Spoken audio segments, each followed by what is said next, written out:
All right, so good morning, everybody. Okay, Good welcome to morning. this. Welcome to this particular IMechE Southeast Asia Regional webinar. Thank you so much for taking your valuable Saturday morning time off to attend this particular webinar. So today we are very lucky to have Associate Professor Dr. Firas from Universiti Tenaga Nasional, and his topic is about renewable energy. Okay, so something that is very trendy right now about our energy and the future that lies ahead for Malaysia and around the world. So before I hand over to Dr. Firas, let me give a short brief introduction to Associate Professor Dr. Firas. So Dr. Firas is currently an associate professor with Universiti Tenaga Nasional in the mechanical engineering department. He has a lot of research, a lot of experience in renewable energy. Okay, and he has quite a number of patented granted under him, as well as guided and supervised many masters and PhD students in UNITEN. Okay, so he has been with Malaysia for the past 20 years. Am I right, Dr. Yes, Firas? yes, yep. Okay, so he has been knowledgeable in renewable energy for many years. Okay, he has been the external examiner for PhDs and masters for many universities, visiting professors from many universities. Okay, and he has helped to collaborate a lot of research in renewable energy between Malaysia and other countries. So without further ado, Dr. Firas, I pass Yeah. the floor to you. Thank you very much, Dr. Chua, and very good morning to everyone here. So thank you very much for your introduction. It's my pleasure always to support the IMechE. Okay, so let me start sharing. Okay,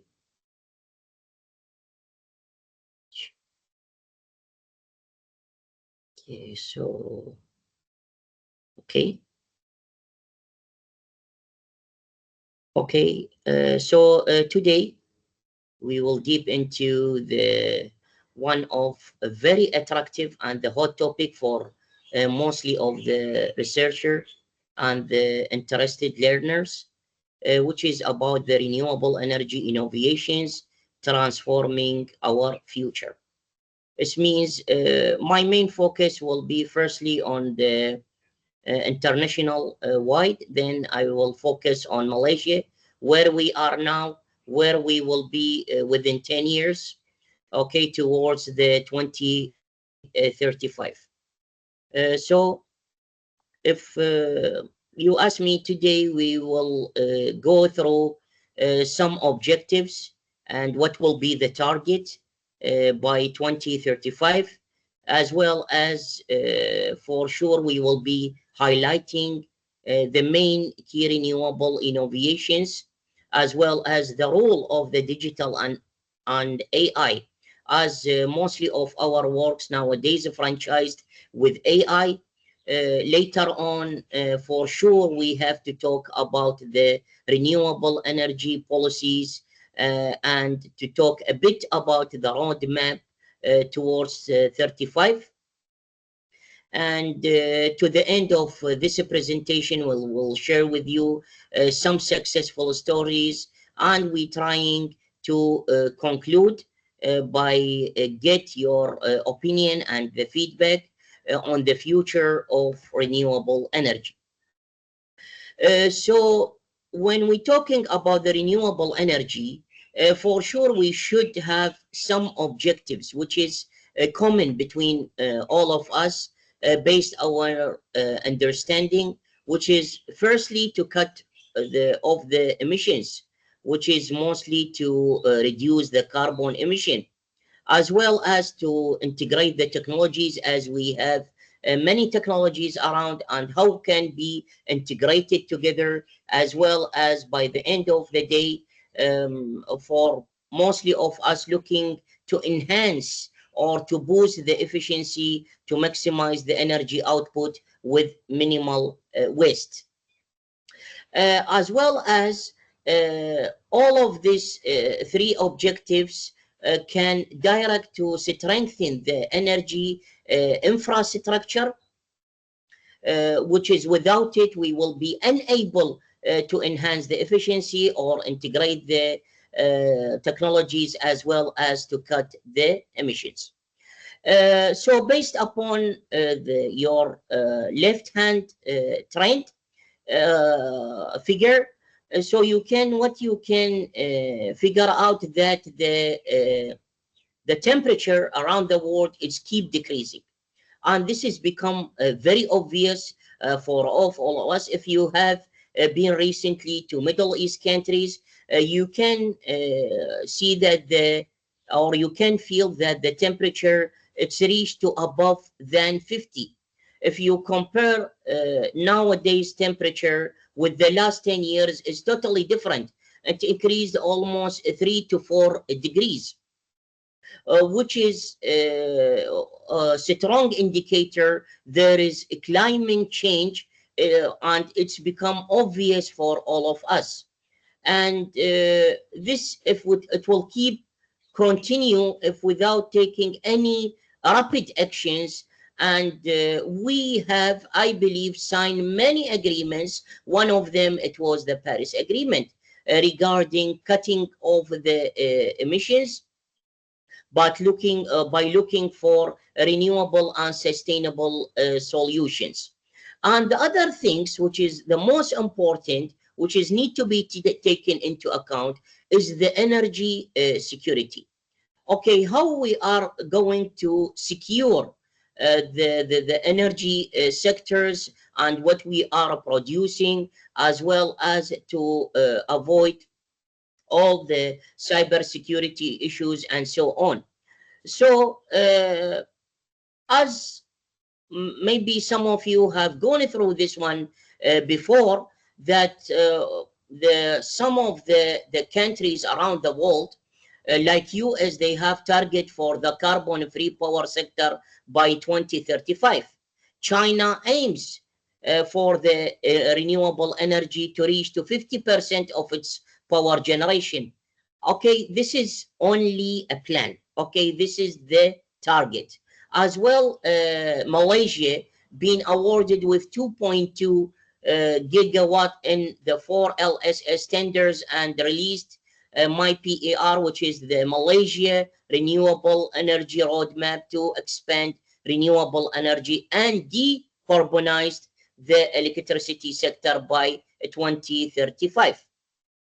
Our neighbor Singapore launched the request for a proposal for up for 4 gigawatt of the low carbon power imports, which is before the 2035.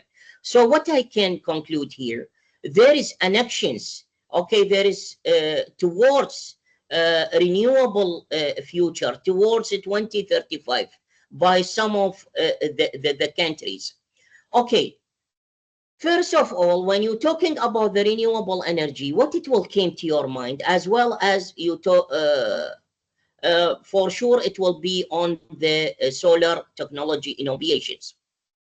And one of the solar technology, solar cells, which is can produce energy with efficiency plus 8%, which is shown, which is lead, Leuben, and some materials, which is improve high efficiency, which is 8%. By the way, when you are producing the solar panel, solar cell, always we depends upon the efficiency for the entire system in order to make it competitive with the what we call it other productions, as well as to get to know whether we are moving or forward or not for better future. Okay, the solar cell that I highlighted earlier, which is produced by the Solar Cell Factory open in Poland, which is 2021. In terms of stability, cost, and large-scale production are still far behind. Earlier on, I have focused on the efficiency itself. But do not forget that's always when we come out with something new, for sure we need to get to know whether it's stable, highly costed, and we can come out with a larger scale of production based upon the market demand. Also, here I would like to share with you one of my master students' project, which is within the trend as well, when we're talking about the concentrated solar power. Uh, by the way, this my students, he's also working with TMB, so that's why we're trying together to come out with what we call it renewable solution by focusing on this technology. But it cannot be standalone. So this is to be integrated with the photovoltaic. And as you know, that splitting solar spectrum, optimizing the electricity generation and the thermal energy storage, which is, I will talk about it later on as one of the main trends. From the concentrated solar power, we can reach to the power output, let's say to 10% compared to the conventional traditional one. As well, as I mentioned just earlier on, it's still in the research development and experimental and development stages. And for sure, there is many now ongoing research focusing on the improving the efficiency as well as its economic visibility. So we move to the second one, which is mostly of you familiar with it, which is the onshore wind turbines. Okay, is it depends upon the size? Yes, and you can see from the figure that's shown from your right hand, when the size increased, it means the power output will be increased as well. As you can see, the last wind turbine with the very large height. So here what can produce like 17 kilowatts. Okay, let's go back to talking about the offshore and the onshore wind turbines. Firstly, when we have talking about larger size, it means more efficient wind turbines. Okay, so wind turbines grown in the size. This is what we can see around us in both the height and the blade length. By the way, here, let's try to focus on the word of the blade's length.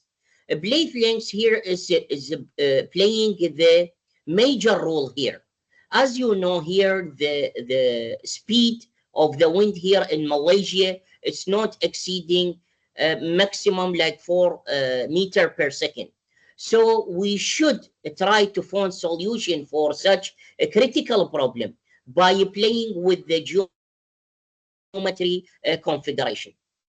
And for example, here, what I found in the internet as well, one of the world's biggest wind turbine, which is IMechE, 22 megawatt manufacturer, which is Minging Wind Power, is China, with the router 310 meter, which is really is huge.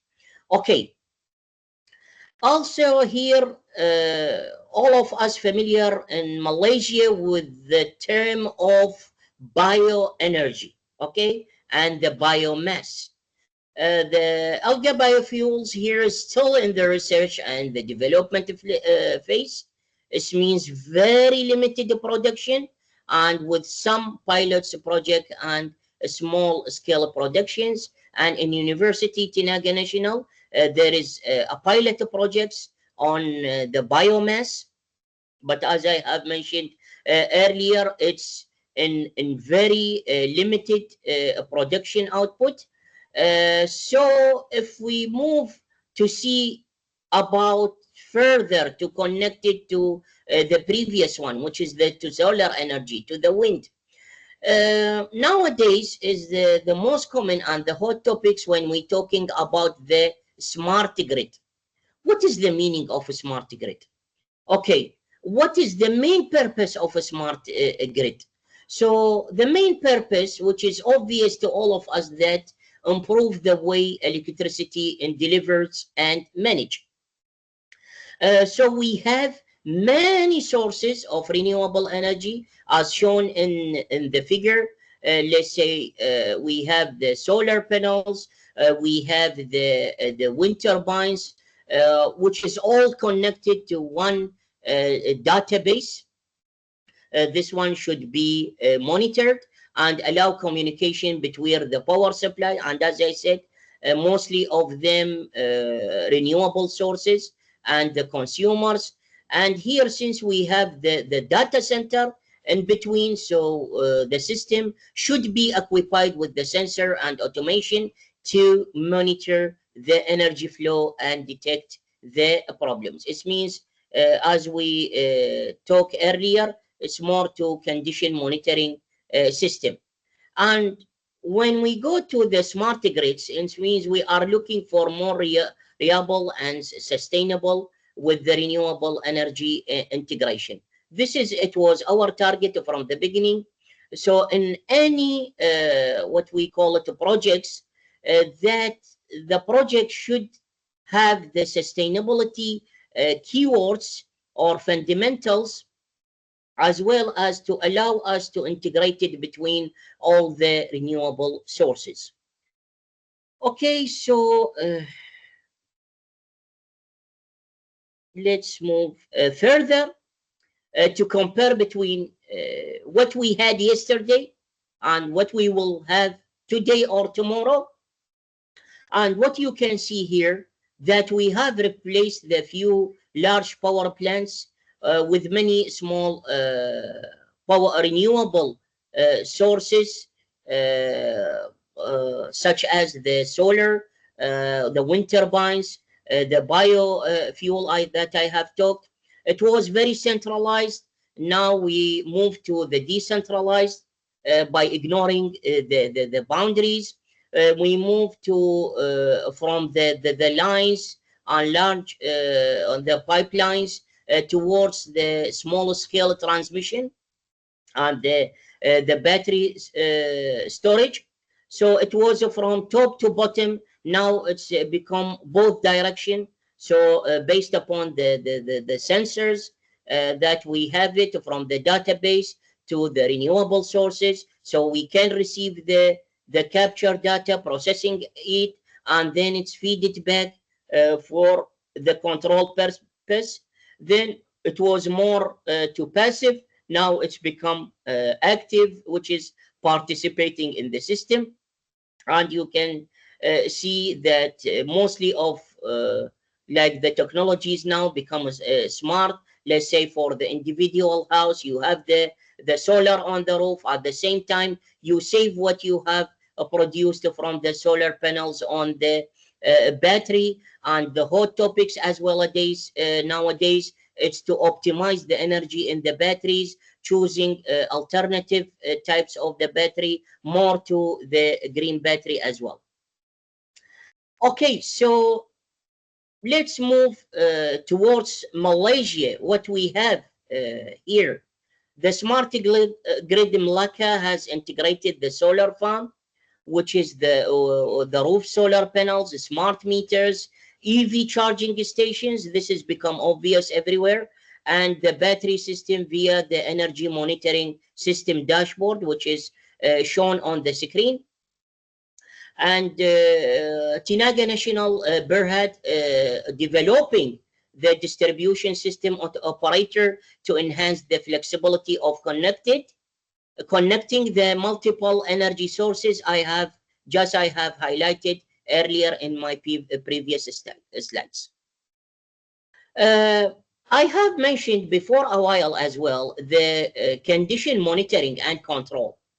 So it means we need to come out with the advanced forecasting and the predictive analytics, especially in terms of the weather prediction and the real-time data from the sensors, as well as of the IoT. IoT even has become old-fashioned. We move now to the advance of IoT, which is the digital twin. We move to the blockchain as well. So integration of the distributed energy sources, which is the developing by the TMB. So the small energy generation or the storage technology will be located close to the energy user. And you can see from the dashboard that we can get to know how much we have produced, how much we have saved, how much the percentage of the renewable energy, how long last the batteries, whether it will be replaced or not. Okay, so what I can see from the map, which is in European Union, that let's say Denmark, they are have many projects R&D on the renewable energy. It means they need to enhance the efficiency of using the renewable energy. As well, the other countries, they working hardly to reach the target percentage. Okay, and later on we will try to get to know how much the percentage now.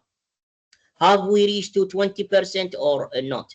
And later on, my question to all of you, and based upon your opinion and feedback, whether we really reached by end of this year to 20% renewable energy or not. Okay, mostly of our works nowadays are franchised with AI, and all what we have now is digitalized. So when you're talking about AI integration to all the applications and the processes, is to improve the efficiency for sure, as well reliability, the economic viability. So here, when you're talking about AI, the main function of it, it's the optimization process. By optimizing the resource assessments, as well energy forecasting, system monitoring, control strategies. Before a while, what I have introduced to you, the digital twin as one of the approaches and methods to be used for the control, as well as the grid integration. The most common one, if you are familiar with AI, which is the machine learning, deep learning, as well as the optimization techniques. At the early of 1990, we were more focusing on neural networks and genetic algorithm. By the way, neural network, it was being used to classify as a classifier tool, as well as genetic algorithm for optimization tool. But after that, we moved to many optimization tools, such as a particle swarm, which is the most common one, as well as we using the digital twins, as well along with many techniques like blockchain for further optimization and enhancing the efficiency for the system overall. Okay, when you need to involve the AI in your renewable energy technology, what will be the contribution of AI? What will be the AI role here? Earlier, we have talked about the predictive forecasting. Let's make it more what we call it specific for you, which is a predictive maintenance. Predictive maintenance, it will help us in terms of scheduling the maintenance by reducing and remove the unnecessary activities, and reducing the cost at the same time. So the cost, as you can see here, it came second. This means cost reduction by implementing the predictive maintenance, as well the optimal resource allocations, energy storage, optimization, control system. But we move to more advanced technologies towards this one by including the AI, as well as the grid integration and stability. So this is what I found so far based upon the ongoing projects. This is the main role of AI in renewable energy technology. So when you're talking about the AI initiatives status and the future, we have introduced myself, okay, as academician in Universiti Tenaga Nasional. I have proposed a few projects to TMB, and we have secured a few. And the main objective was to improve the overall TMB power plant efficiency. Let's say one of them, it was on the maintenance scheduling using the AI. Another one, it was using the digital twins for the OLTC transformers. Okay, now let's focus on this one. From your left hand, you can see the figure. Where is the main components here? We have the OLTC transformers. We have connected this one with the clouds through what we call it the digital twins. We have received all the data related to the oil temperatures, the pressure, the voltage, and based upon the status for all the measurements, we will send the signal back to the transformers for controlling of the temperatures and the voltage itself. Okay, this one we address it as in remote enhancement of the plant efficiency using the advanced technologies and AI, and more specifically to digital twin and the PI vision. So for sure, when you're talking about the smart grid system using AIT, it will be based upon the system sensors to predict the failures as well as to optimize the efficiency. It's been a few slides. I keep talking about enhancing the efficiency. Okay, so all of us looking for better performance for any system, okay, and less failure to reduce the overall cost. And you can see here that the IoT sensors track the transformer and the transmission line conditions, which is allowing analytical platform to detect the potential failures based upon there will be online, offline data capturing, okay? So we will have like historical data. We will try to educate our AI because it's supervised. So we educate them based upon the scenarios, based upon the failure reports. Based upon the trends of or the behavior of the data, so we can predict whether the fault will be happen, okay, and how can this one to be avoided by taking the rapid actions. And for sure, when you're talking about the IoT, I have talked about the sensors. Here we have talking about many types of the sensors to be included, which is shown on your right hand, and which is vary from system to the system, from configuration to another. Okay, so if we move further, so we have talked earlier on about the database. You move to the smart grid. You have in the center, you have the database center. So I'm still talking about the AI initiative status and the future. So what I found so far, there is 150 megawatt AI ready hyperscale data center in Johor Bahru, named Airtrain JHP1, which is in 2023. So the Airtrain signed the MOU with the TMB to advance the energy transition initiative. This is later on we will highlight, which is it's available online. And also we still talking about the applications of energy storage. We need also to improve these sectors. Okay, you don't need only your main focus to be on the producing of the energy, on where you are going to save it, okay, and how you are going to secure all of these things, since you have many applications. So at the early stage of my presentation, I have talked about the agreements to cut the emissions.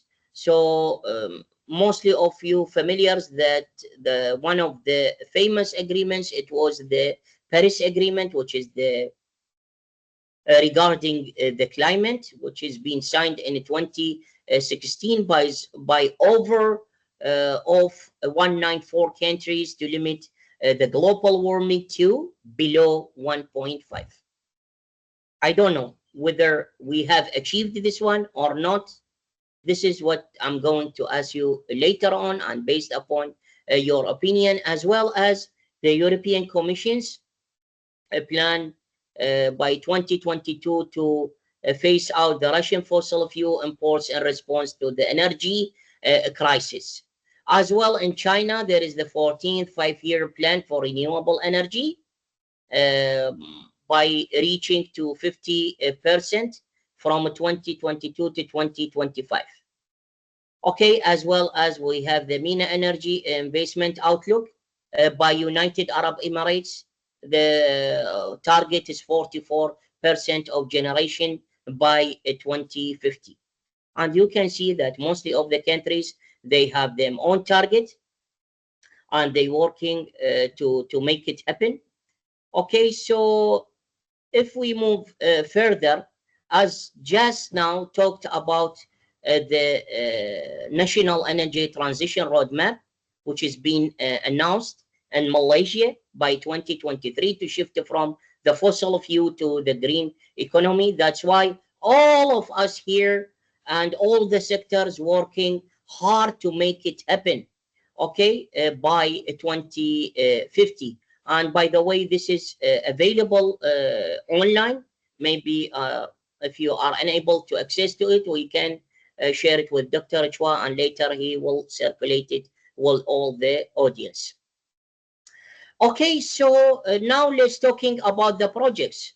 Since I believe mostly of you here in Malaysia, one of the flagship project by TMB, which is the hybrid hydro floating solar.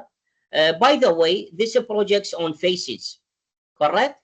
And I can say to you that phase one is already completed. And the period for this project from, let's say, to be completed on stages from 25 to 40, which is can produce up to 2424 megawatt, which is hydro plant acting as energy storage. Which is lower investment compared to the battery energy storage system. That's why they moved towards the hybrid hydro floating solar. And as I said earlier, the phase one completed, and they are working hard on the coming phases and to be completed overall by 2040.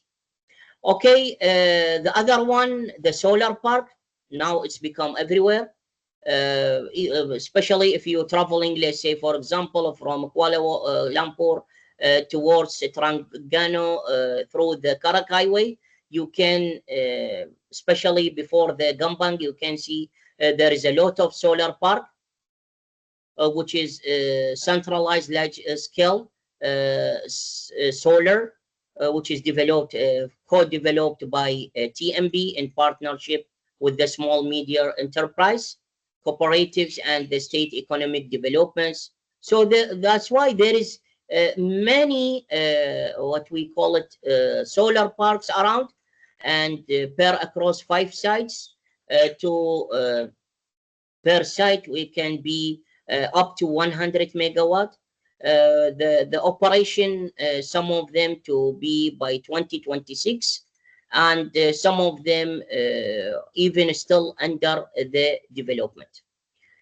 Okay, if we move to the green hydrogen and the ammonia co-firing, as this is more to renewable sources as well. So we have the green hydrogen and the ammonia co-firing in collaboration with PETRONAS and decarbonize the TMB power plants.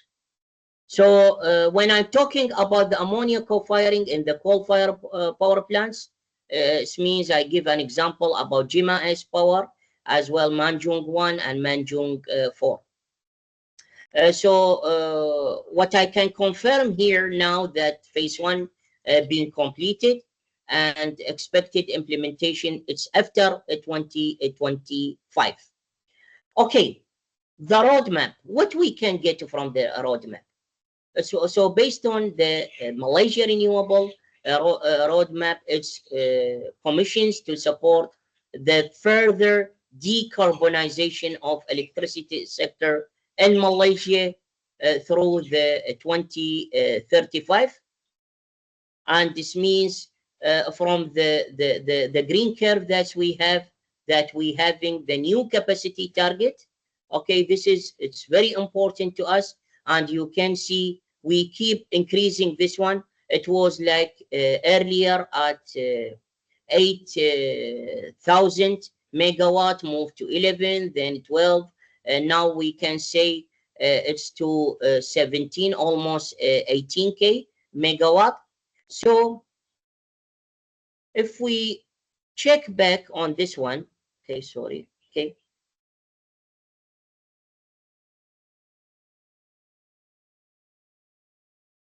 Okay. Okay. Here, when we're talking about renewable energy, I don't need to hide from you. There is a challenge, and for sure there is limitations. For anything you are developing, for sure there will be a challenge. And one of the challenge from my point of view is the high initial cost. So we cannot like depends upon the government to support all of these sectors. For sure, we should call for the companies to invest on these initiatives due to the high initiative cost, which is high import tariff on the power sector, instruments, which is charged 45% and sales tax 10%. What else I can consider it as a challenge, which is the source availability. Earlier, there is a limitation with the speed of the winds to 4 meters per second. So it means this is depends upon the geographic distribution of the resources, affects the visibility of the certain renewable technologies in specific locations. And this is, as I have mentioned earlier on, and based our research, it can be avoided by playing with the geometry of the blades as well as its material. And also there is many renewable sources like solar and wind are not always available, leading to reliability issues. That's why we are moving to the hybrid system. That one system is with the solar and the wind turbines together and to support each others. As well as one of the main challenge is the collaboration and the proactive policy making between the policymakers, industry stakeholders, as well as the researcher to foster the innovation to employ the AI. Not everyone accepts that your proposed AI configuration to be implemented. Not everyone. We still stuck with some traditional techniques, okay, due to the what we call the risk mitigation by implementing the new AI approaches in the renewable energy. And lastly, for mostly of the engineering applications, we should highlight the safety and the health issue, which is remain with the lead toxicity and the organic solvents, especially related to the solar cells that I have talked about it earlier on. Okay, now towards the successful stories. Let's try to be a bit positive towards what is the major outcomes and the successful stories of the renewable energy initiatives. One of them, it's DISCO software for the cyber defense. By the way, here, when you're talking about the renewable energy and AI integration, for sure you need to consider the cybersecurity. So this is a project which is also, I found it on the online resources. This has been awarded, which is tool to enhance the cybersecurity for utilities and the manufacturers. The funding is 4.5 million USD by US Department of Energy to the Solar Energy Technologies Office in 2019, developing by Idaho National Lab. So here, the main function for this software, which is detect the security weakness, the threats in the devices like the solar inverters, so using the machine learning. And we have a few approaches that we have talked about it, and the main impact to identify the cyber securities, the threats for months to the hours, strengthen the what we call it, the grid security. And this project got the R&D World Award, a potential for commercialization and wider industry adoption. So it means they developing and then they commercialize for better cyber security. So if we move further about successful stories, let's move back to our country, Malaysia, which is the Malaysia National Renewable Energy Policy and the Action Plan in 2010. So the target was 20% of renewable energy and generation mix. This is based upon the sources, by the way. Maybe later on this one can be discussed. What I found in the news online, that in 2023, Malaysia renewable energy was at 25. So surpassing the 2010 target itself. So now we come out to conclude what we have highlighted to all of you.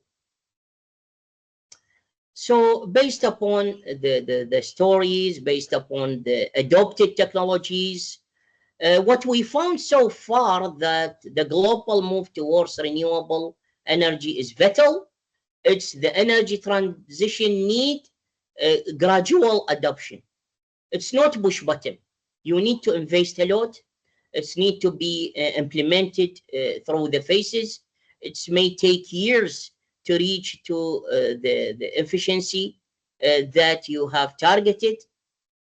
And what we can say, and also it's based upon the researchers and the online resources, that the carbon reduction efforts are on track, supported by the policies. By the way, the policies is also another challenge, as I have mentioned earlier on. Okay, you cannot come out or expand the renewable energy sources network without having the new policy that's supportive to your initiative, enhance the infrastructure and integrate the technologies to maximize energy output while minimizing the waste. That's why our focus were more on optimizing the energy, especially when you're storing the energy on the batteries. I believe that's all from my side. Thank you very much to all of you. All right. So thank you so much, Dr. Firas. Okay. Thank So you. to all Thank you, our Dr. audience, if you have Yes. any questions, feel free to turn on your mic, or if you are shy, you can use the chat box to type your questions. I believe we have time for a few questions. So let me kickstart with the question and answer Yes, session. please. Okay. So Dr. Firas, you mentioned that there are challenges in actually implementing all the latest technologies in the renewable, Mm. especially implementing the AI. So for older generations, if you understand our generations, okay, we have the problem of adapting to the latest technology. We may not be able to catch up so fast with the latest technology. Okay. Any advice from your side to generations like us in their 50s or in their 60s to really Mm. actually catch up with this kind of technology? Okay. Thank you very much, Dr. Achua. I think I got the same question when I was in Taiwan a few weeks back. I think we are more to awareness program.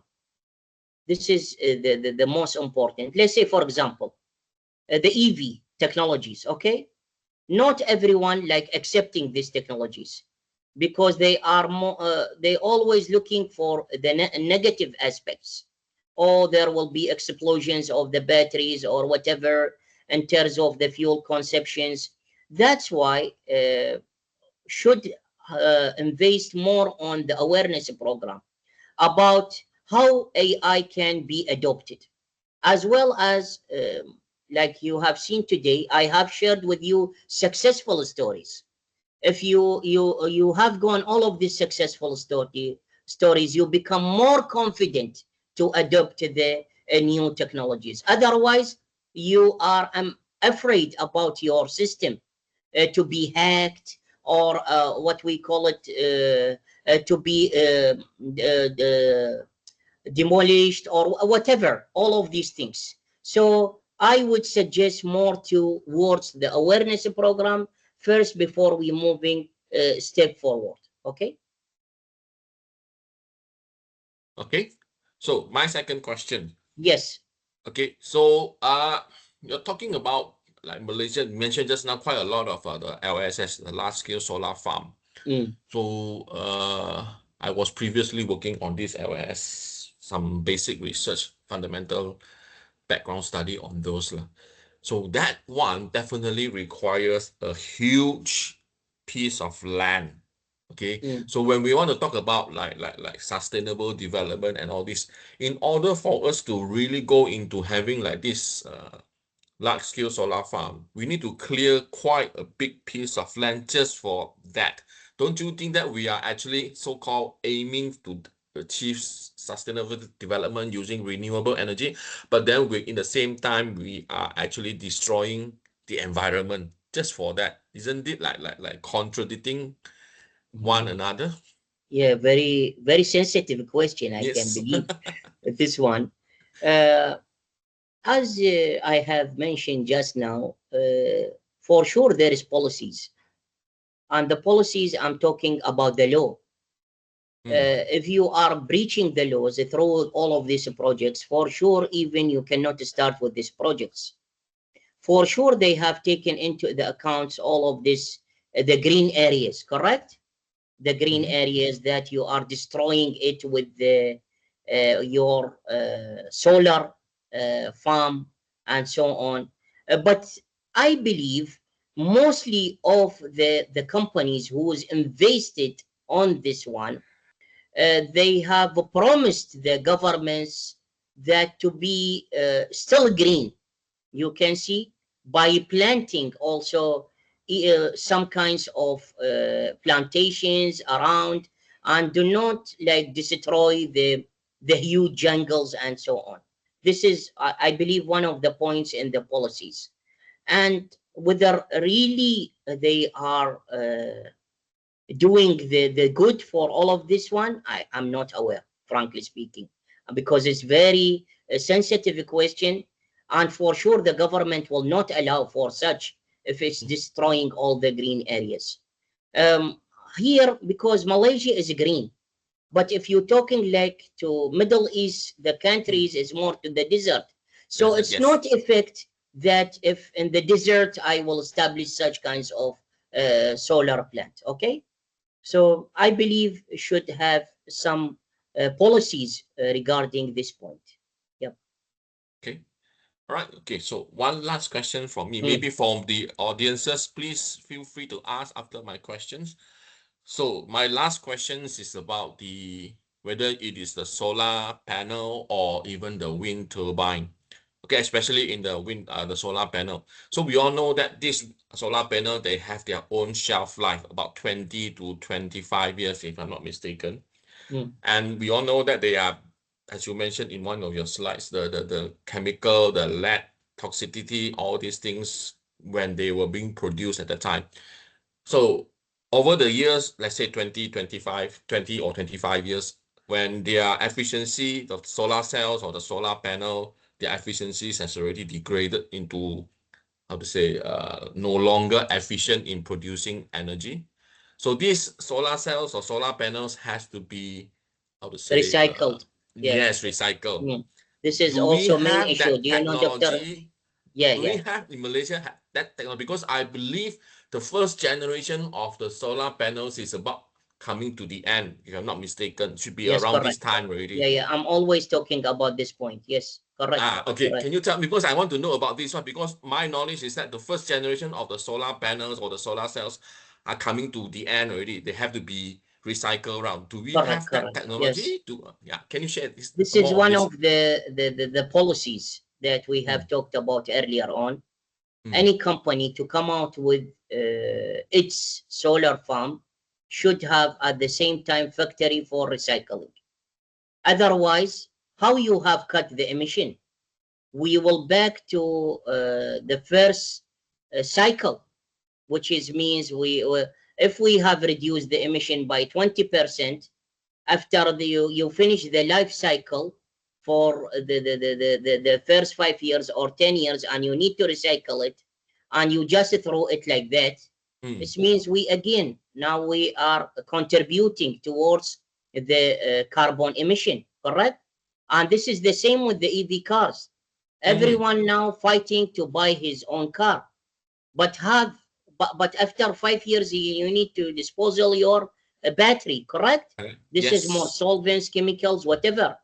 So what we have contributed in that case, Yeah. okay? Even our EV cars, they are not green, man, because they are depends upon the fossil fuel as a source of energy, correct? That's why you cannot what we call it, address your Tesla, okay, as a green EV.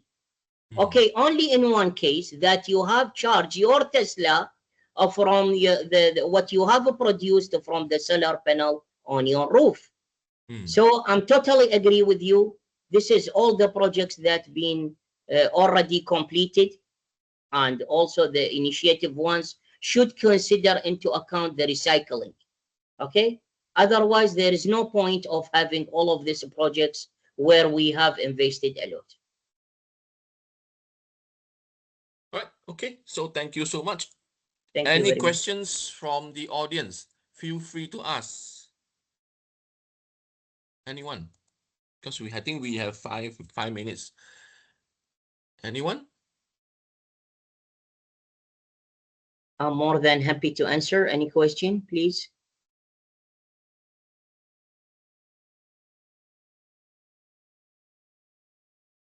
And even you can get my email, Yeah. Anyone? my contact details from Dr. Chua if you have any further question related or interested to get to know more. Yeah. Maybe later on in the future, we will have another talk about the green EVs. Yes. So this Yeah. is as also another hot topic where I will highlight the recycling process. Anyone? Any question, guys, so far? Shooty mood, holiday, yeah, with the Okay. There's increase. one Okay, just came in from Mr. Tam. So with the increase of use of batteries, there are mm, also increased mining. mm. Okay. Yeah. Do you think that we are just running in circle? Yes, correct. We are running in cycles. Thank you very much. Yes, this is my opinion, by the way. This is my opinion. This is what I found. Yeah. Okay. Yeah. So I hope that answers to Mr. Tam. Okay, so yeah, actually we are running in cycles. I Yeah, also and the agree with cycles, that. yes. Yeah. Yes. Mm. This is very common question by all the audience everywhere. Yes. Yeah, I Maybe I think Dr. Firas can just share the PowerPoint slides later. Yeah, it's my pleasure to share it with all of you. My pleasure. Any maybe more? I just yeah, Yes, maybe I Mr. just Tam. add on Tam. to my question. Yes. So everybody signed up to Paris Climate Agreement Mm. with the aim to reduce the increase in global temperature. I think we've been doing this for more than 20 years, maybe. It Yeah, doesn't from seem that 2010. the Yes. global, yeah, it doesn't seem that the global temperature has decreased.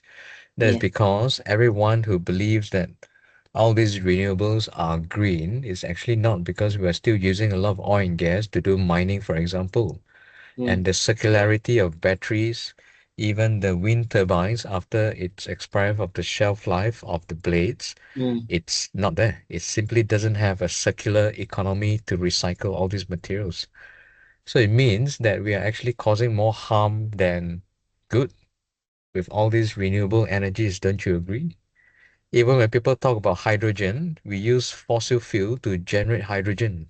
Mm-mm. Mm. Correct. Thank you very much to highlight this one. As you have mentioned earlier, we are looping. Okay. Well, there is advantages and disadvantages. There is what we call it. We are moving forward 10 steps and back 10 steps. Okay. We still depending on the fossil fuel with amount of 75%. This is to yesterday.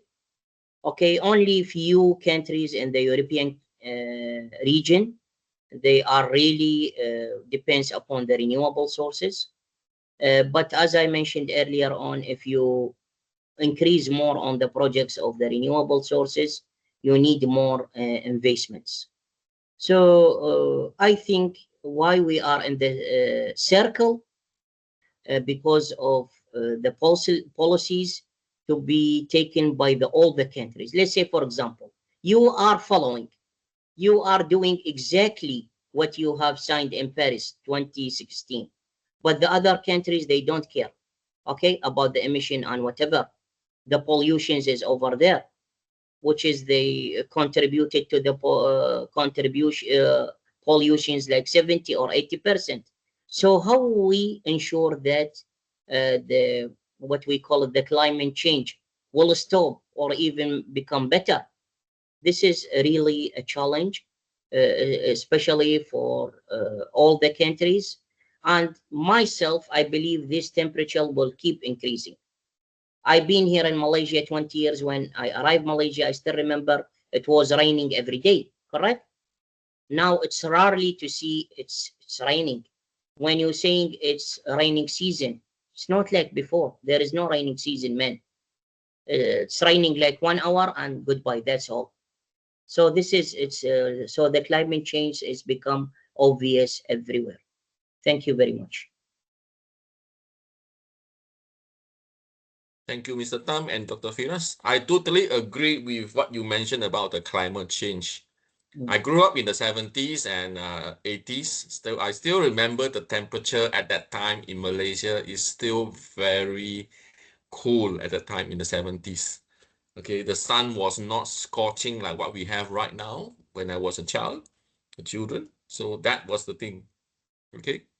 So that is a scary thing to see the weather, the climate change that is happening around us right now. We need to do something about it. Okay. All right. So we have questions from Xiao. Okay, Xiao Pingchuan.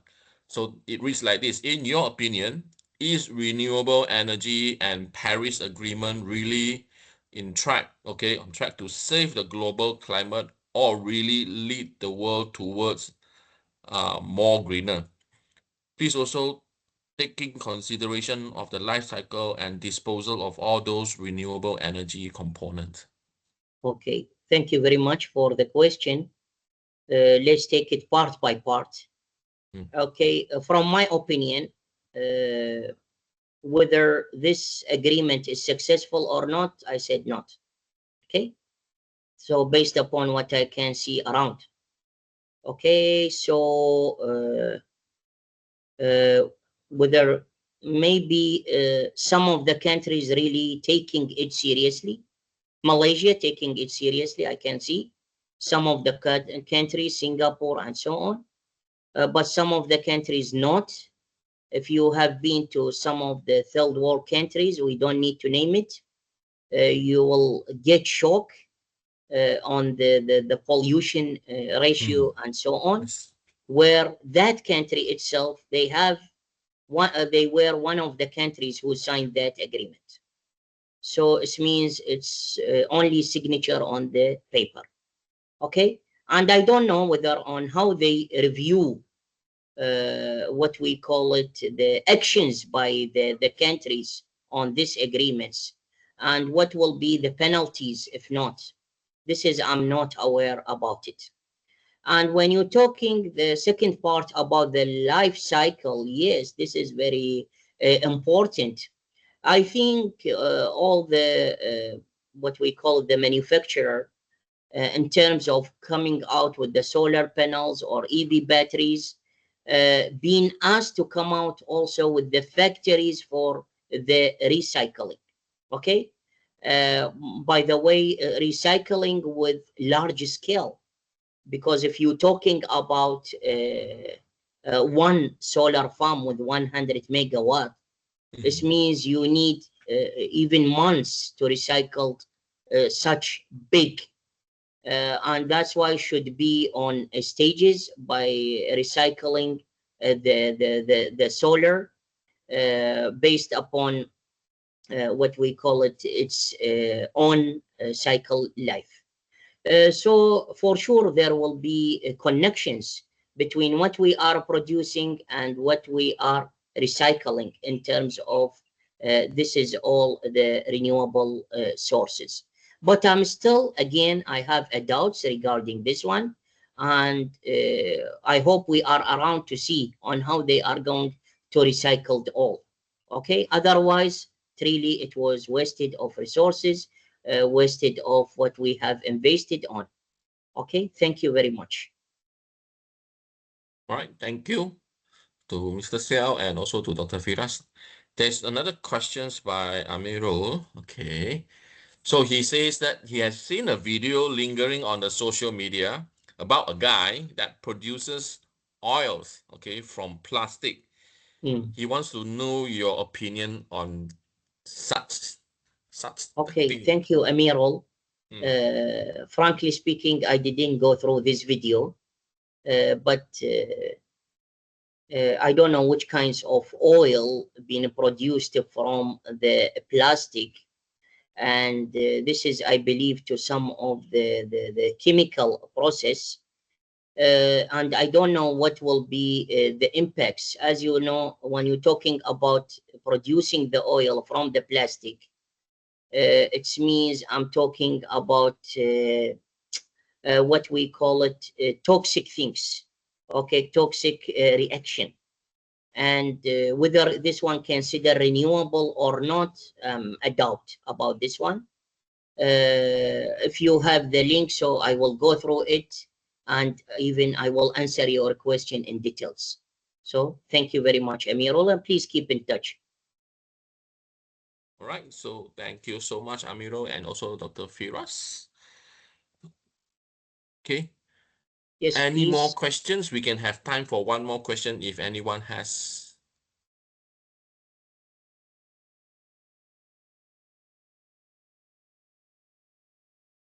Any more?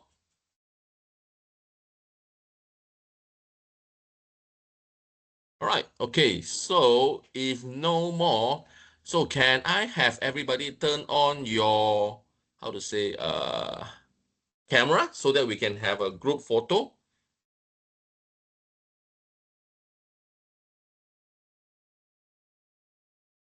Can we have few more turn on so that I can have a screenshot?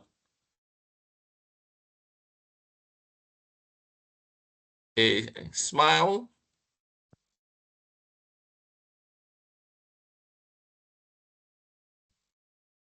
Okay, one more.